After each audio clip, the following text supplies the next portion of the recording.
और पिछले 24 घंटे में हिंदू राष्ट्र को लेकर तमाम हेडलाइंस बनी, कई बयान सामने आए, भारत को हिंदू राष्ट्र बनाने के नए नए दावे किए गए। चुनाव जब भी करीब आता है यही होता है, हर चुनाव में नया नारा गढ़ लिया जाता है, कभी राम राज्य तो कभी हिंदू राष्ट्र। लेकिन यह नारा कौन दे रहा है? क्या यह बयानबाजी पॉलिटिकल है या फिर हिंदू राष्ट्र की बात सिर्फ साधु संतों का ख्वाब है? हिंदू राष्ट्र की बात जो लोग करते हैं उसके पीछे सच्चाई क्या है? यह रिपोर्ट उसी फैक्ट की एनालिसिस आपके सामने रखेगी। बुंदेलखंड का महाकुंभ भारत को हिंदू राष्ट्र बनाने के लिए चल रहा है। मेरे पागलों, अब तुम्हारी बारी है। सनातन धर्म राष्ट्र धर्म है, राम राष्ट्र है, राष्ट्र राम है, और इसलिए सनातन धर्म में ही सब कुछ है।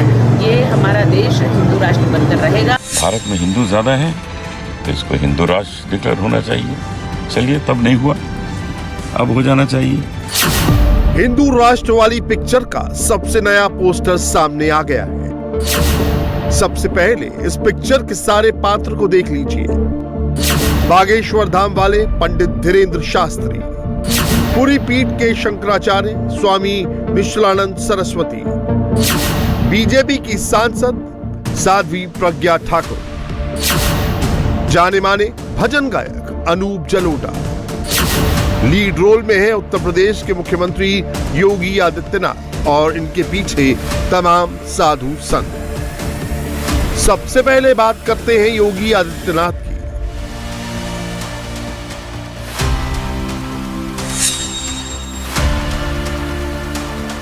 सनातन को धर्मराष्ट्र कहने वाले योगी आदित्यनाथ ने अब खुलकर कह दिया है कि भारत हिंदू राष्ट्र है।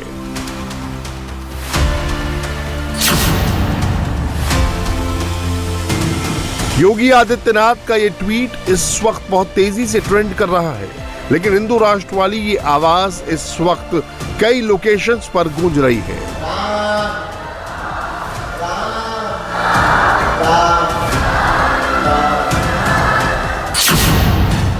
सबसे पहली लोकेशन है मध्य प्रदेश का छतरपुर, जहां पर बागेश्वर धाम वाले धीरेन्द्र शास्त्री महायज्ञ कर रहे हैं।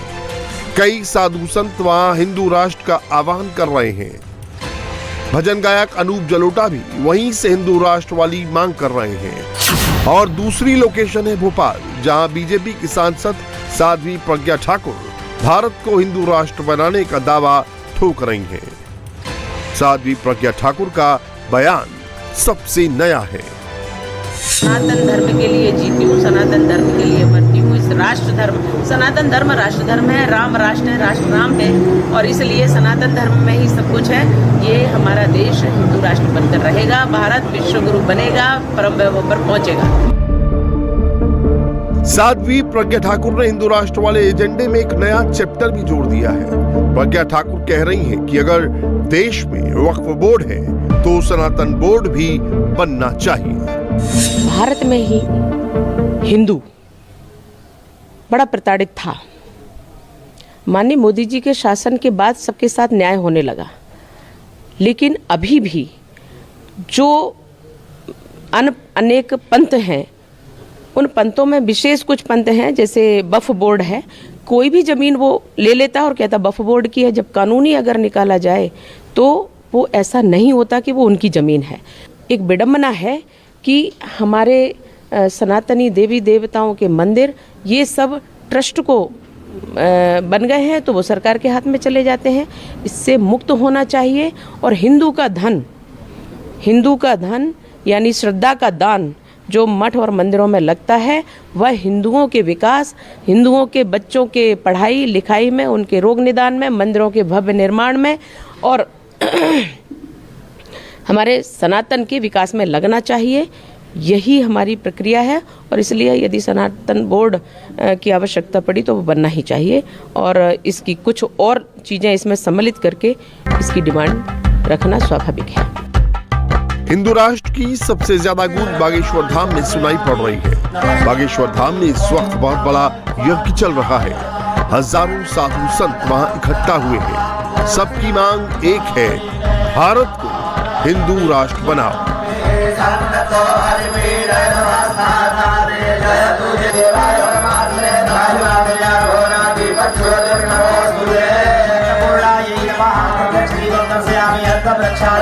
बागेश्वर वाले बाबा धीरेन्द्र कृष्ण शास्त्री यही बात मंच से कह रहे हैं। हिंदू राष्ट्र की मांग को पूरे जोर शोर से उठा रहे हैं। बुंदेलखंड का महाकुंभ भारत को हिंदू राष्ट्र बनाने के लिए चल रहा है। मेरे पागलों, अब तुम्हारी बारी है। अगर तुम नहीं जागे और तुमने साथ नहीं दिया तो आने वाली पीढ़ी बहुत पछताएगी। अब तुम्हारी बारी है। हम तो अपने प्राण दांव पर लगा करके बैठे हैं और हमारे गुरुजी सन्यासी बाबा ने भी कह दिया अब सबकी ठटरी बढ़ेगी। जो रह गए उनको बुलाओ, ये मौका मत गवाओ, भारत को हिंदू राष्ट्र बनवाओ। क्या बनाना है? क्या बनाना है? देखो देखो देखो, एक काम करो, सौदा कर लो हमसे तुम लोग बिजनेस कर लो। पूछो क्या? तुम्हारी समस्या निपटवाने की गारंटी हमारी, हिंदू राष्ट्र बनाने की गारंटी तुम्हारी। लो, झंझट खत्म। बागेश्वर धाम में इस वक्त हिंदू राष्ट्र के लिए महायज्ञ चल रहा है। यह महायज्ञ 19 फरवरी तक चलने वाला है। बागेश्वर धाम में तमाम साधु संत इकट्ठा हुए हैं। भजन गायक अनूप जलोटा भी हिंदू राष्ट्र वाली बात को लेकर हेडलाइंस में है। अनूप जलोटा बागेश्वर धाम पहुंचे थे। वहां बाबा के दरबार में भजन भी सुनाया और बाबा के सुर में सुर भी मिलाया। मित्रों, मुझे कहना है कि जब हिंदुस्तान पाकिस्तान अलग अलग हुए तो पाकिस्तान एक इस्लाम देश डिक्लेयर हो गया, क्योंकि वहां मुस्लिम अधिक थे। भारत में हिंदू ज्यादा हैं, तो इसको हिंदू राष्ट्र डिक्लेयर होना चाहिए। चलिए, तब नहीं हुआ, अब हो जाना चाहिए, क्योंकि संसार में एक भी हिंदू राष्ट्र नहीं है, हिंदू देश नहीं है। नेपाल था, लेकिन अब वो भी मेंटेन नहीं रहा। अब उसको भी हम हिंदू देश नहीं कह सकते। लेकिन भारत को इसलिए होना चाहिए कि यहाँ हिंदुओं की संख्या अधिक है और अब तो इसकी लहर बहुत प्रबल हो रही है, लोग जुड़ रहे हैं और उसमें किसी को कोई फर्क नहीं पड़ेगा। केवल एक अनाउंसमेंट है। कश्मीर में जो चेंजेस आए उससे किसी को क्या फर्क पड़ा? केवल शांति की स्थापना ही हुई। लोग तो वैसे ही शांति से रह रहे हैं। पहले से टेररिस्ट अटैक कम है, बहुत ही कम है। तो वो सब अगर आप देखिए तो भले के लिए ही सब हो रहा है। तो ये काम जल्दी होना चाहिए। सबसे बड़ा मजमा छत्तीसगढ़ के रायपुर में लगने वाला है। 18 फरवरी को महाशिवरात्रि के दिन से साधु संत पदयात्रा करने जा रहे हैं। इस पदयात्रा में देश भर के 500 बड़े साधु संत जुड़ेंगे। संतों की इस पदयात्रा में शंकराचार्य भी शामिल होंगे। इसे हिंदू स्वाभिमान जागरण संत पदयात्रा का नाम दिया गया है। ये पदयात्रा 18 फरवरी को 4 अलग अलग इलाकों से शुरू होगी और 19 मार्च को रायपुर में एक बड़ी धर्मसभा का आयोजन किया जाएगा। आरएसएस पर आरोप लगाया जाता है कि उसका असली एजेंडा भारत को हिंदू राष्ट्र बनाने का है। विरोधी आरोप लगाते हैं कि संघ मुसलमानों को हिंदुस्तान से भगाना चाहता है, लेकिन संघ प्रमुख कई बार कह चुके हैं कि भारत के मुसलमान बाहरी नहीं हैं, उनके और हिंदुओं के पूर्वज एक हैं। मोहन भागवत ने इस बार भी कहा कि देश सबको लेकर बनता है, सबका साथ मिलने से बड़ा होता है। गुणों के आधार पर समाज चलता है और समाज के गुणों के आधार पर देश बड़ा होता है।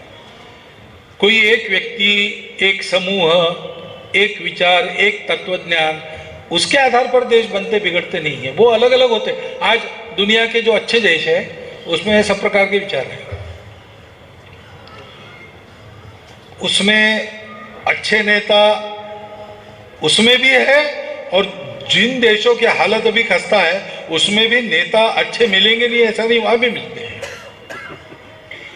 व्यवस्थाएं भी सब प्रकार की चल रही, सब प्रकार की व्यवस्थाओं से देश बड़े हो गए। तो इसका अर्थ यह है कि ये सारी बातें सहायक होती है। मुख्य बात यह तो है कि समाज में गुणवत्ता कितनी है, समाज में अपनापन कितना है, एकात्मता कितनी है। और समाज में स्वार्थ का लोप हुआ है कि नहीं हुआ है। हिंदू सनातन या हिंदू राष्ट्र पर योगी आदित्यनाथ बोल दो तो सबसे बड़ी हेडलाइंस होती है।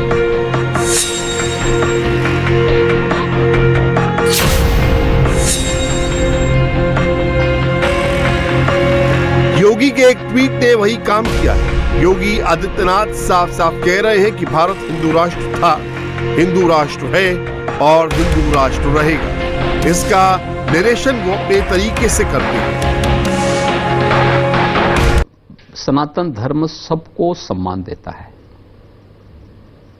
याद रखना, भारत का मूल धर्म जो प्राचीन, सबसे प्राचीन जो वास्तव में धर्म सनातन ही है, बाकी सब उसके अंग हैं, उसी से निकले हुए हैं, उसी की शाखाएं हैं, कोई उससे अलग नहीं है। और हमें इस बात को नहीं भूलना चाहिए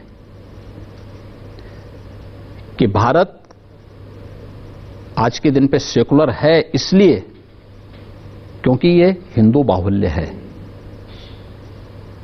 जो हरेक के संरक्षण की गारंटी देता है, वसुधैव कुटुंबकम के संदेश पर विश्वास करता है, उसको अपने जीवन का हिस्सा बनाता है। बीजेपी और संघ दोनों का मैसेज क्लियर है। हिंदू राष्ट्र का मतलब मुसलमानों से नफरत नहीं है। हिंदू राष्ट्र सिर्फ एक कॉन्सेप्ट है, एक अवधारणा है जो सिर्फ चुनावी मौसम में सामने आता है। एक से बढ़कर एक बयान सामने आते हैं, लेकिन ऐसी बयानबाजी का नतीजा क्या निकलता है वो इन तस्वीरों से समझा जा सकता है।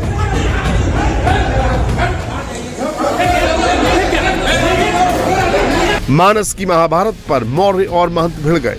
स्वामी प्रसाद मौर्य और महंत राजू दास के बीच हाथापाई भी हुई। नफरत का नतीजा हमेशा ऐसा ही होता है।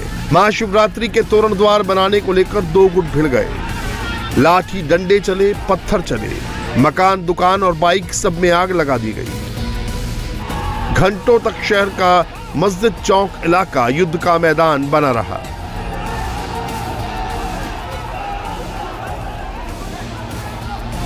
मुस्लिम समुदाय के लोगों का कहना था कि यहाँ मस्जिद है, इसीलिए तोरण द्वार यहाँ नहीं बनेगा। बातचीत शुरू हुई, समझौते की कोशिश हुई, लेकिन किसी ने मंदिर कमेटी के एक मेंबर के सिर पर डंडा मार दिया। बस उसके बाद वो सब कुछ हुआ जो नहीं होना चाहिए था।